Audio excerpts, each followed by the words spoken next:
News 21 తెలుగుకి స్వాగతం. వార్తల్లోని ముఖ్యాంశాలు చూద్దాం. అర్హులైన పేదలందరికీ రేషన్ కార్డులు అందించడమే ధ్యేయం. మంత్రివర్గ సమావేశంలో ముఖ్యమంత్రి రేవంత్ రెడ్డి ప్రకటన. కాంగ్రెస్ ప్రభుత్వం రైతులను దారుణంగా మోసం చేసింది. దాదాపుగా రైతులకు 26,500 కోట్ల రూపాయలు ఎగ్గొట్టారన్న BRS party working president KTR. ప్రభుత్వ జీవోలు ఇకపై ఇంగ్లీష్ తో పాటు తెలుగులో కూడా హర్షం వ్యక్తం చేసిన కాంగ్రెస్ పార్టీ రాష్ట్ర ముఖ్య అధికార ప్రతినిధి తులసిరెడ్డి. విశాఖ సెంట్రల్ జైలును ఆకస్మిక తనిఖీ చేసిన వంగలపూడి అనిత. గంజాయి ఖైదీలు మొబైల్ ఫోన్స్ వాడకం వంటి ఆరోపణలపై ఆగ్రహం వ్యక్తం చేసిన హోం మినిస్టర్. చాలా కాలంగా పెద్దవాళ్ళని పట్టి పీడిస్తున్న సమస్య రేషన్ కార్డు లేకపోవటం. రేషన్ కార్డు లేని అందరికీ కొత్త రేషన్ కార్డులు ఇవ్వాలని రేవంత్ రెడ్డి మంత్రివర్గ సమావేశంలో నిర్ణయం తీసుకున్నామని తెలిపారు. ఈ పథకాలన్నింటినీ జనవరి 26, 2025 నుంచి ప్రారంభిస్తామని తెలిపారు. రాజ్యాంగం అమలు జరిగి 75 వసంతాలు పూర్తి చేసుకున్న సందర్భంగా ఆ తేదీ నుంచి పథకాలు అమలు చేయాలని నిర్ణయం తీసుకున్నామని చెప్పారు. వ్యవసాయ యోగ్యం లేని భూములకు రైతు భరోసా వర్తించదని వివరించారు. ముఖ్యమంత్రి రేవంత్ రెడ్డి చాలా సంవత్సరాల నుంచి రేషన్ కార్డుల సమస్య పేదవాళ్ళను పట్టి పీడిస్తుంది. అందుకే రేషన్ కార్డు లేని అందరికీ నూతన రేషన్ కార్డు ఇవ్వాలని కూడా ఈ మంత్రివర్గ సమావేశంలో నిర్ణయం తీసుకోవడం జరిగింది. కాబట్టి ఈ అన్ని పథకాలు జనవరి 26, 2025 నుండి ప్రారంభం కాబోతున్నాయి.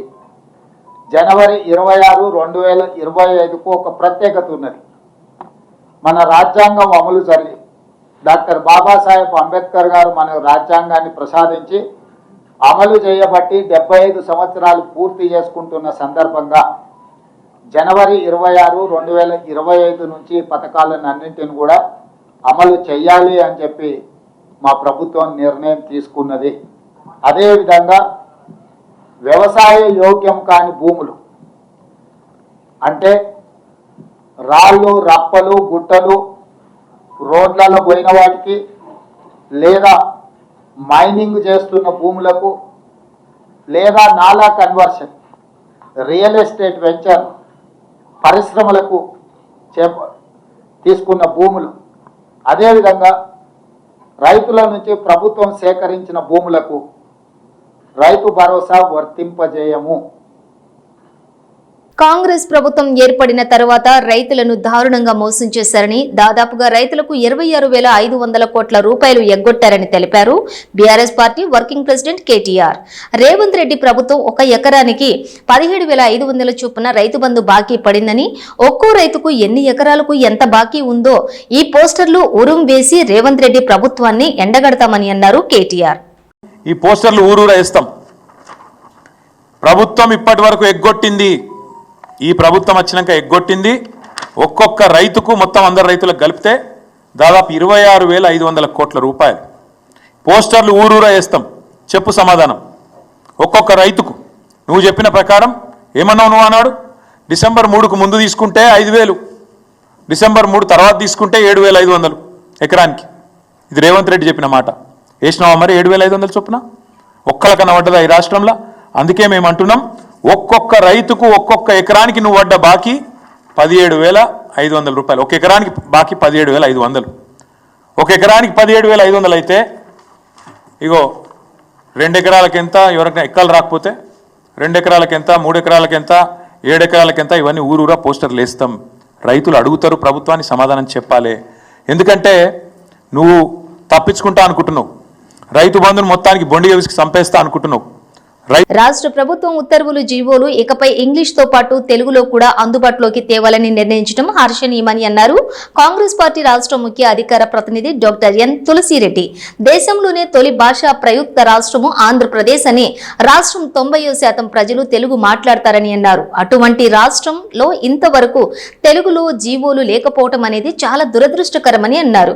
ప్రస్తుత ప్రభుత్వం తీసుకున్నటువంటి నిర్ణయం హర్షణీయమని అన్నారు తులసిరెడ్డి. రాష్ట్ర ప్రభుత్వ ఉత్తర్వులు అంటే ప్రభుత్వ జీవోలు ఇక మీదట ఇంగ్లీష్ భాషతో పాటు తెలుగు భాషలో కూడా అందుబాటులోకి తేవాలని రాష్ట్ర ప్రభుత్వం నిర్ణయించడం చాలా హర్షణీయం. కాంగ్రెస్ పార్టీ ఈ నిర్ణయాన్ని స్వాగతిస్తూ ఉంది.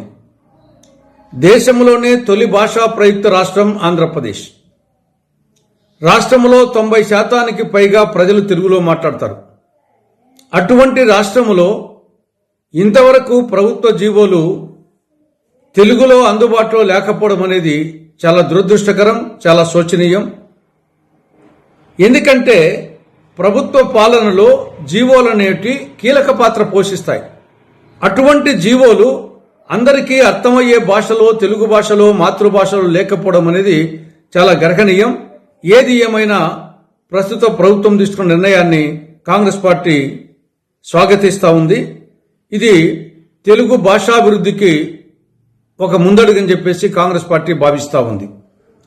అదే సమయంలో ఇంకా 3 నిర్ణయాలు తీసుకోవాలి. ఒకటి, గతంలో వైకాపా ప్రభుత్వం, జగన్ ప్రభుత్వం పాఠశాల విద్యలో తెలుగు మాధ్యమాన్ని రద్దు చేస్తూ జారీ చేసిన జీవో 85ను వెంటనే ఉపసంహరించుకోవాలి. పాఠశాల విద్యలో అటు ఆంగ్ల మాధ్యమాన్ని, ఇటు తెలుగు మాధ్యమాన్ని రెండింటినీ కొనసాగించాలి. ఏ మాధ్యమంలో చదవాలనేది అది విద్యార్థికి వాళ్ళ తల్లిదండ్రుల ఇష్టాయిష్టాలకు వదిలిపెట్టాలి. మూడవది, తెలుగు మాధ్యమములో చదివిన విద్యార్థులకు విద్యా ఉద్యోగాలలో 3 నుండి 5% అదనపు మార్కులు వేయాలని కాంగ్రెస్ పార్టీ రాష్ట్ర ప్రభుత్వానికి విజ్ఞప్తి చేస్తా ఉంది. విశాఖ సెంట్రల్ జైలును ఆకస్మికంగా సందర్శించారు హోంమంత్రి వంగల్పూడి అనిత. జైల్లో ప్రస్తుత పరిస్థితులను అడిగి తెలుసుకున్న వనిత ఇటీవల వచ్చిన ఆరోపణలు, సెంట్రల్ జైల్లో గంజాయి సరఫరా వంటి ఆరోపణలపై ఆరా తీశారు.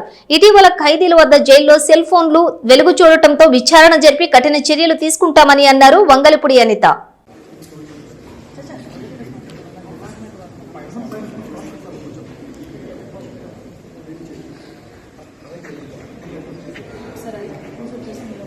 మాదాపూర్లో అనుమతులు లేకుండా నిర్మిస్తున్న భారీ భవనాన్ని కూల్చివేశారు హైడ్రా అధికారులు. మాదాపూర్ అయ్యప్ప సొసైటీ వద్ద నూతనంగా నిర్మిస్తున్నటువంటి బహుళ అంతస్తుల భారీ భవనాన్ని కూల్చివేశారు.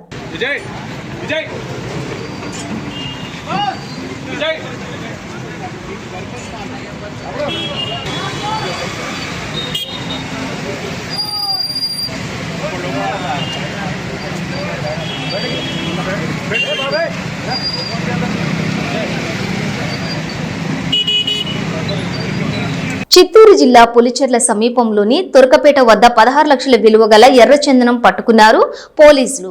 తమిళనాడుకు చెందిన ఒక స్మగ్లర్ అరెస్ట్ చేశారు. కేసు నమోదు చేసి దర్యాప్తు ప్రారంభించారు Peeleru forest lines DFO Guru Prabhakar. యూపీఎస్సీలో తెలంగాణ యువత విజయాలు సాధించాలని ఆకాంక్షించారు deputy CM Bhatti Vikramarka. UPSC పరీక్షలు రాసే తెలంగాణ యువతను ప్రోత్సహించాలనే ఆలోచనతో 1 లక్ష ఆర్థిక సాయం తెలంగాణ ప్రభుత్వం అందిస్తోందని తెలిపారు. డిప్యూటీ సీఎం మీ తల్లిదండ్రులతో పాటుగా ప్రభుత్వం కూడా మీరు యూపీఎస్సీలో ఉత్తీర్ణతలు కావాలని బలంగా కోరుకుంటోందని అన్నారు డిప్యూటీ సీఎం భట్టి విక్రమార్క. తెలంగాణ రాష్ట్ర ప్రభుత్వం తెచ్చుకున్నదే ఉద్యోగాల కోసం కాబట్టి నిరుద్యోగ యువతీ యువకుల్ని బాగా ప్రోత్సహించాలని, అంది వచ్చిన ప్రతి అవకాశాన్ని వదిలిపెట్టుకోకుండా ఉండాలనేటువంటి ఆలోచనతో యూపీఎస్సీలో కూడా మన యువత మంచిగా ప్రావీణ్యం చూపించి దాంట్లో విజయాలు సాధించాలి, దానికోసం మనం ప్రోత్సహించాలనేటువంటి ఒక ఉన్నతమైనటువంటి ఆలోచనతోనే ఈ కార్యక్రమాన్ని తెలంగాణ ప్రభుత్వం చేపట్టడం జరిగింది. 40 మంది మెయిన్స్లో ప్రిపేర్ అయ్యి ప్రిలిమ్స్ కోసం ఉత్తీర్ణులు కావటం కోసం ప్రయత్నం చేస్తే దాంట్లో 20 మంది మెయిన్స్లో పాస్ అయ్యి ఈరోజు ఇంటర్వ్యూకి సెలెక్ట్ అయి ఉన్నటువంటి ఆ 20 మందిని కూడా ప్రోత్సహించి వారికి కూడా 1 లక్ష రూపాయలు చెక్నిచ్చి ప్రోత్సహిస్తే ఆ ఇంటర్వ్యూకి ఢిల్లీ పోయినప్పుడు యూపీఎస్సీ ఎగ్జామ్ కోసం అక్కడ ఇక్కడ ఉండటానికి కావాల్సిన పరిస్థితుల్లో రెంట్కి ఉండాల్సిన పరిస్థితి వస్తుంది, భోజనం ఖర్చులు ఉంటాయి, కొద్దిగా కోచింగ్ సెంటర్ పోతే వాళ్ళ ఫీజు ఉంటుంది. సో వీటన్నిటికి కూడా కొంత వెసులుబాటు కల్పించడానికి రాష్ట్ర ప్రభుత్వం నుంచి 1 లక్ష రూపాయల చెక్ వాళ్ళకి అందిస్తే ఎటువంటి ఇబ్బంది లేకుండా దృష్టి అంతా ఇంటర్వ్యూ మీదనే పెట్టడానికి ఉపయోగపడుతున్నటువంటి ఒక ఉన్నతమైన ఆలోచనతో తిరిగి మళ్ళీ ముఖ్యమంత్రి గారు మంత్రిమండలిలో ఆలోచన చేసి కేవలం మెయిన్స్ వాళ్ళకే కాదు ఇంటర్వ్యూ పోయే వాళ్ళకు కూడా మనం ప్రోత్సహించాలని చెప్పి ఆలోచనతోనే మరొక ₹1,00,000 చెక్ను వారికి అందించాలనేటువంటి ఆలోచనతో ఈ కార్యక్రమాన్ని ఇక్కడ ఏర్పాటు చేశాం. అందులో భాగంగా ఈరోజు ఆ 20 మంది ఈరోజు ఇంటర్వ్యూకు వెళ్తూ ఉంటే రాష్ట్ర ప్రభుత్వం తరఫున మేమంతా గర్విస్తూ ఉన్నాం. ఈ 20 మంది యూపీఎస్సీ ఇంటర్వ్యూలో పూర్తిగా సంపూర్ణంగా విజయవంతులై అందులో సెలెక్ట్ అయ్యి వస్తే నిజంగా తెలంగాణ రాష్ట్రానికి అంతకంటే కావాల్సింది ఏమీ లేదని కూడా సంతోషిస్తాను. సో ఇది తెలంగాణ ప్రజలకి ఇక్కడ నుంచి మిమ్మల్ని ప్రోత్సహించి పంపిస్తే యూపీఎస్సీ సెలెక్ట్ అయితే సరే మన రాష్ట్రానికి వచ్చేవాళ్ళు రాష్ట్రానికి వస్తారు. దేశంలో ఎక్కడున్నా కానీ మా ప్రభుత్వం మమ్మల్ని ప్రోత్సహించి యూపీఎస్సీలో సెలెక్ట్ కావటానికి సహకరించింది. కాబట్టి నా రాష్ట్రాన్ని నా ప్రభుత్వాన్ని కాపాడుకుంటూ ఏ స్థాయిలో ఎక్కడున్నా కానీ ఈ రాష్ట్ర ప్రయోజనాల కోసం మంచి మనసుతో మీ ప్రయత్నం కూడా మీరు చేస్తారనేటువంటి ఆశ ఆలోచన మా అందరికీ ఉంది. అందుకోసమే మిత్రులారా, మీ అందరికీ మీ తల్లిదండ్రులు ఎంత ఆశపడతా ఉన్నారో మీరు సెలెక్ట్ కావాలని ఈరోజు రాష్ట్ర ప్రభుత్వ అధినేతలుగా మేమంతా కూడా ఆశపడతా ఉన్నాం మీరందరూ సెలెక్ట్ కావాలని. అదే మా అందరికీ ఉన్నటువంటి బలమైనటువంటి కోరిక. గత బీఆర్ఎస్ ప్రభుత్వంలో భారత్ పాకిస్తాన్ సరిహద్దుల ప్రగతి భవన్ చుట్టూ పోలీస్ పహారా ముళ్ల కంచెలు చేశారని సామాన్య ప్రజలకు కూడా ప్రవేశం ఉండేలా డిసెంబర్ 7, 2023 మధ్యాహ్నం 1 గంటకు ముళ్ల కంచెలను బద్దలు ప్రగతి భవన్ ను ప్రజాభవన్ గా మార్చామని అన్నారు ముఖ్యమంత్రి రేవంత్ రెడ్డి. భారత పాకిస్తాన్ సరిహద్దుల మధ్య ఏ విధంగా ముళ్ళ కంచెలేసి ఎప్పుడు పహారాలు కాస్తూ సైన్యం మోహరించి ఉంటుండేనో ఈ భవంతుల చుట్టూతో కూడా ముళ్ళ కంచెలతోటి అదే విధమైన పోలీసుల పహారాల చుట్టూత ఎప్పుడూ నిరంతరం కాపలా ఉంటుండే. అలాంటిది డిసెంబర్ 7, 2023 నాడు మధ్యాహ్నం 1 గంటకు ఈ భవంతుల చుట్టూతో ఉన్న ముళ్ళ కంచెల్ని పటాపంచలు చేస్తూ బద్దలు కొట్టి తెలంగాణ ప్రజలకు ఇందులో ప్రవేశం కల్పించడం జరిగింది. ఈరోజు ప్రగతి భవన్ నుంచి ప్రజాభవన్గా మారడం, జ్యోతిరావు పూలే గారి పేరు పెట్టుకొని ఒక సామాజిక న్యాయాన్ని అందించాలి, తెలంగాణ యువతకు సమానమైన అవకాశాలు కల్పించాలన్న ఆలోచనతోటి ప్రతి కార్యక్రమాన్ని ప్రభుత్వం బాధ్యతాయుతంగా నిర్వహించడం మొదలుపెట్టింది. నా ఇమేజ్ డ్యామేజ్ అవుతుందనుకుంటే పిఏనే కాదు సొంత పిల్లలను కూడా పక్కన పెట్టేస్తానన్నారు హోంమంత్రి వంగలపూడి అనిత. అవినీతి ఆరోపణలతో home minister Vangalapudi Anitha personal assistant ను విధుల నుండి తప్పిస్తూ ఉత్తర్వులు వెలువడిన విషయం తెలిసిందే. ఇతను ఉద్యోగుల ట్రాన్స్ఫార్మర్లకు లంచం డిమాండ్ చేసినట్లుగా, అలాగే మద్యం షాపులకు మామూలు ఇవ్వాల్సిందేనని వ్యాపారులను ఇబ్బందులు పెట్టినట్లు ఆరోపణలు రావడంతో ఇతనిని విధుల నుండి తప్పించినట్లుగా తెలుస్తోంది. నేనే తీసాను, ఇంక దానికి పెద్ద వివాదం ఏముంది? రామచంద్ర మీకు నేను తీసి 10 రోజులు అయింది, మీకు నన్ను తెలిసింది. చంద్రబాబు నాయుడు గారికి నాకు ప్రైవేట్ పిఏ, నేను జీతం ఇచ్చుకుంటున్న అబ్బాయి, ఓకే, విషయం తెలిసింది, తీసి పడేసాం. వాస్తవం ఉంది. నాకు ఆరోపణలు వచ్చినాయి, నేను 2-3 సార్లు అలర్ట్ చేశా మంచి పద్ధతి కాదు అని. నేను ఒకటేనండి, గవర్నమెంట్కి కానీ తెలుగుదేశం పార్టీకి కానీ డ్యామేజ్ అవుతుంది అనుకుంటే నా సొంత పిల్లల్ని కూడా పక్కన పెట్టడానికి నేను సిద్ధంగా ఉంటాను. ఎస్సీ వర్గీకరణ కోసం దేశంలోని అన్ని రాష్ట్రాల కంటే ముందే స్పందించిన సీఎం రేవంత్ రెడ్డి తన పదవి కోసం అమలు చేయటం లేదని ఎంఆర్పీఎస్ వ్యవస్థాపక అధ్యక్షులు మందకృష్ణ మాదిగ అన్నారు. సిద్దిపేట జిల్లా గజ్వేల్లో నిర్వహించిన మాదిగ ఉపకులాల ఆత్మీయ సమ్మేళనంకు మందకృష్ణ మాదిగ హాజరయ్యారు. ఈ సందర్భంగా ఆయన మాట్లాడుతూ జనాభా ప్రాతిపాదికన ప్రభుత్వ ఫలాలు పొందాలని రాజ్యాంగంలో రాసి ఉందని అన్నారు. కానీ దేశంలోని 3 చోట్ల చట్టసభల్లోని మాలలే ఉన్నారని అని తెలిపారు. అలాగే తెలంగాణలోని చట్టసభల్లో సైతం వెంకటస్వామి కుటుంబమే 3 పదవుల్లో ఉన్నారని ఎద్దేవా చేశారు.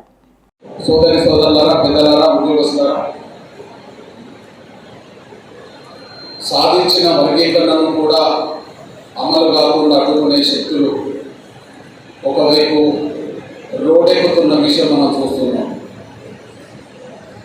సాధించిన వర్గీకరణను కూడా అమలు కాకుండా అడ్డుకోవడానికి వాళ్ళ పలుకుబడిని ప్రయోగిస్తున్న విషయం మనం మర్చిపోవద్దని గుర్తు చేస్తున్నాం. ఆ సాధించిన వర్గీకరణను అడ్డుకునే శక్తులను ఎదుర్కోవడానికి, వాళ్ళ పలుకుబడిని ఎదుర్కోవడానికి మరో మహోత్తరమైన కార్యక్రమమే ఫిబ్రవరి 7న జరగబో వేల గొంతుల జాతి ఆకాంక్షల పాటలు, లక్షల డబ్బులతో మార్గల గుండె చప్పుల్లో అనే ఒక మహోత్తరమైన కార్యక్రమానికి మనం పిలుపునిచ్చి ఆ పిలుపును జయప్రదం చేయడానికి కోరడం కోసం జరుగుతున్న సమావేశమే ఈ సమ్మేళనం అనే విషయం మనం మర్చిపోవాలి. మరొకసారి గుర్తు చేస్తున్నా, 30 ఏళ్ల పాటు అలుపెరగని పోరాటం చేసి మన బిడ్డల భవిష్యత్తు కోసం సాధించుకున్న వర్గీకరణను ఇంకా అడ్డుకుంటామని మాట్లాడే వాళ్ళను, సభలు పెట్టే వాళ్ళను, వాళ్ళ పలుకుబడిని ప్రయోగించే వాళ్ళను మనం చూస్తున్న విషయం మనం మర్చిపోవాలి. 30 ఏళ్ల పాటు అలుపెరగని పోరాటం చేసి సాధించుకున్న వర్గీకరణను చివరి నిమిషంలో వాళ్ళ మళ్ళా అడ్డుకునే ప్రయత్నం చేస్తున్నప్పుడు మార్గజాతి బిడ్డల భవిష్యత్తు కోసం, మార్గజాతి బిడ్డల రాబోయే తరాల భవిష్యత్తు కోసం రేపు జరగబోయే ఫిబ్రవరి 7న జరగబోయే మహత్తరమైన కార్యక్రమంలో మీరందరూ భాగస్వాములై మన బిడ్డల భవిష్యత్తును కాపాడుకోవాలని విజ్ఞప్తి చేస్తున్నాను. నేను మీ అన్నను, నేను మీ బిడ్డను. 30 ఏళ్ల పోరాటం మీ అండదండలతో నడుస్తూ వచ్చింది. నేను మీ అన్నను, నేను మీ బిడ్డను. 30 ఏళ్ల పోరాటం మీ అండదండలతో నడుస్తూ వచ్చారు. ఇక్కడ చాలా సంతోషం. వివిధ రాజకీయ పార్టీలలో కీలక భూమిక ఈ నియోజకవర్గంలో జిల్లాలో పోషించే నా సోదరులు ఒక తాటి మీద నిలబడి జాతి భవిష్యత్తు కోసం మనకు పార్టీ ముఖ్యం కాదు, మన వర్గీకరణ సాధించుకోవడం ముఖ్యమని చెప్పి వేదికను మనం ఏ పార్టీలో ఉన్నా మన బిడ్డల భవిష్యత్తు మనకు ముఖ్యం కాబట్టి ఎస్సీ వర్గీకరణకు ఏ శక్తులైతే అడ్డుకుంటున్నాయో ఆ శక్తుల ప్రయత్నాలను ఎదుర్కొని వర్గీకరణ అమలు చేసుకోవడానికి మనం ఒక తాటి మీదకి రావాలని చెప్పి నా జాతి వివిధ రాజకీయ పార్టీలో ఉండేవారి నా తమ్ముడు, నా సోదరులు ఒక తాటి మీదకి రావడం అనేది చాలా సంతోషం. సిద్దిపేట జిల్లా హుస్నాబాద్ మైనారిటీ బాలికల గురుకుల పాఠశాలలో మంత్రి పొన్నం ప్రభాకర్ ఆకస్మిక తనిఖీలు చేశారు. ప్రభుత్వం 40% డైట్ ఛార్జీలు పెంచిన తర్వాత హాస్టళ్లలో అమలవుతున్న కామన్ డైట్ పై ఆరా తీశారు. ఈ సందర్భంగా విద్యార్థినులతోటి కలిసి భోజనం చేశారు. విద్యార్థినుల ఆరోగ్య పరిస్థితిపై ఎప్పటికప్పుడు పరీక్షలు చేయాలని, కుటుంబాన్ని వదిలి వచ్చి దూరంగా చదువుకుంటున్న వారికి తల్లిదండ్రుల మాదిరిగా జాగ్రత్తగా చూసుకోవాలని అధికారులకు సూచించారు.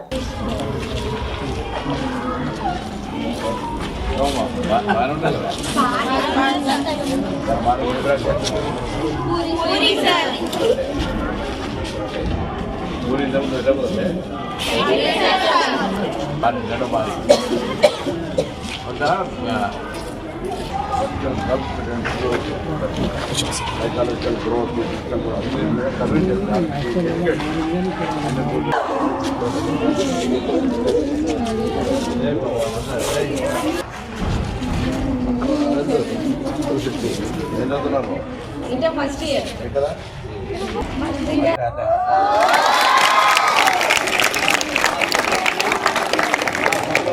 और वायर गूगल सुप्रीम कोर्ट सर्वे भी लगा और इस सबसे इम्पोर्टेंट और टेक्निकली कंप्यूटर और नॉलेज का कोई अगर आपको चाहिए तो मुझे बोलिए, कोई इसमें अगर रोड भी बोल सकते हैं. हमारा मैं वहीं रहता हूँ. आप पेट्रोल बंक के साथ कारीगर है, 4 साल हो गए, 5 साल हो गए, कोई आया नहीं. तब की डबल वैसा ही बिरवा पे लगे. 5 साल के बाद क्या होता वो इस्तेमाल का लायक नहीं होता.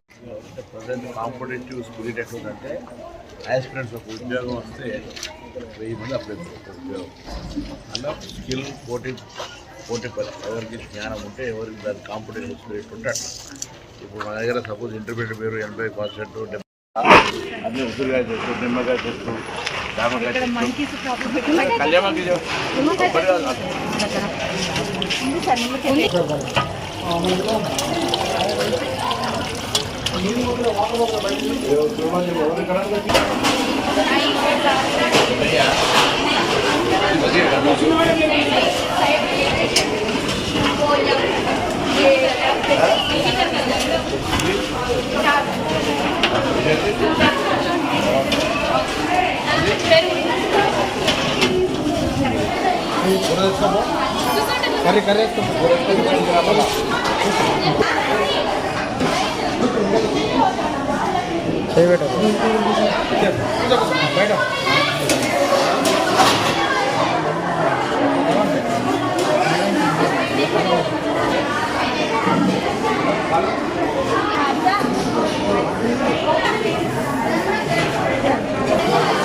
బీఆర్ఎస్ వర్కింగ్ ప్రెసిడెంట్ కేటీఆర్ కు చిత్తశుద్ది ఉంటే ఆక్రమించిన భూమిని తిరిగి ప్రభుత్వానికి ఇవ్వాలని ప్రభుత్వ విప్ ఎమ్మెల్యే ఆది శ్రీనివాస్ డిమాండ్ చేశారు.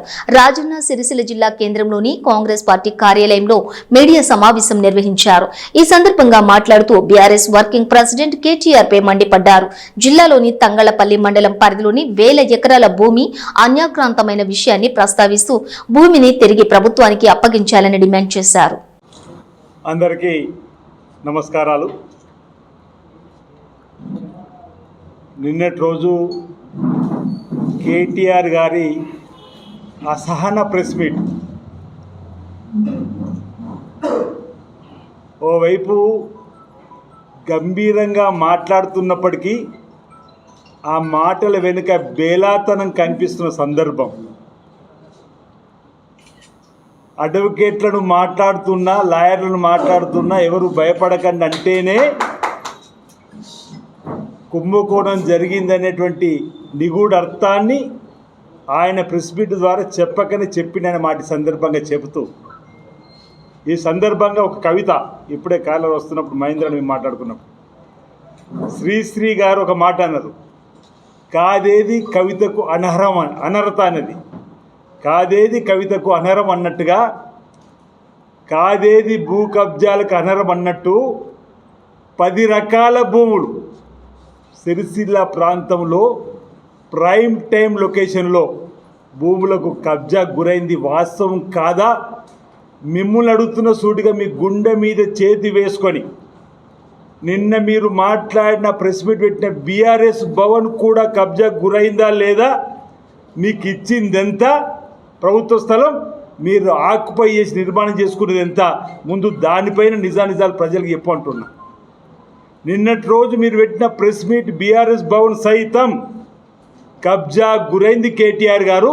ఇది మీ ఆత్మకు తెలుసా లేదా? తెలియకపోతే ఇప్పుడైనా తప్పొప్పుకొని నీ స్థలానికి మిగిలిన స్థలాన్ని మీరు ఇప్పటికే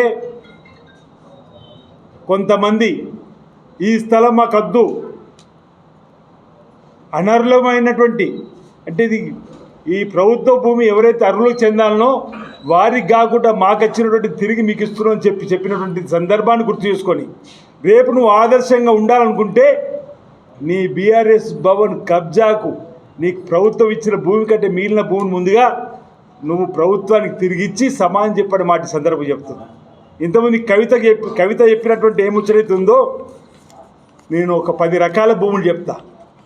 ప్రైమ్ టైం లొకేషన్లో 2 కోట్లకు ఎకరం ఉన్న భూములు సైతం 50 లక్షల పైచిలకు ఉన్నటువంటి భూములు సైతం ఈరోజు మీ 9.5 సంవత్సరాల పరిపాలనలో విచ్చలవిడిగా అర్హులకు చెందాల్సిన భూములు, భావితరాల ప్రజలకు చెందాల్సిన భూములు, పేద ప్రజలకు చెందాల్సిన భూములు, వాటర్ ట్యాంకుల నిర్మాణమో, స్కూళ్ళ నిర్మాణమో, ఇందిరమ్మ ఇండ్ల కోసమో ఇవ్వాల్సినటువంటి భూములు ఒక్కొక్కటి చదువుతారు దయచేసి మీరందరూ కూడా. జంగు సిపాయి భూములు, శిఖం భూములు, పోరంబోకు భూములు, బంచరాయి భూములు, అసైన్మెంట్ భూములు, లావణి పట్టాకు సంబంధించిన భూములు, ఆఖరికి దేవాలయం సంబంధించిన భూములు, ఫారెస్ట్ భూములు, చెరువులను కూడా కబ్జా చేసే విధంగా. ఇంకోటి కారీజ్ ఖాతా, కేకే ఖాతా. ఆఖరికి 10 రకాలు ఏవైతే భూములు ఆనాడు భావి తరాల వారికి అవసరమని చెప్పించినటువంటి ఈ భూములన్నింటి కూడా మీరు కబ్జాను గురి చేసి 1000 ఎకరాలన్నా, నేను హైదరాబాద్లో ప్రెస్ మీట్ పెట్టినప్పుడు 1000 ఎకరాలన్నా. ఇవి ఈనాటి వార్తా విశేషాలు. చూస్తూనే ఉండండి న్యూస్.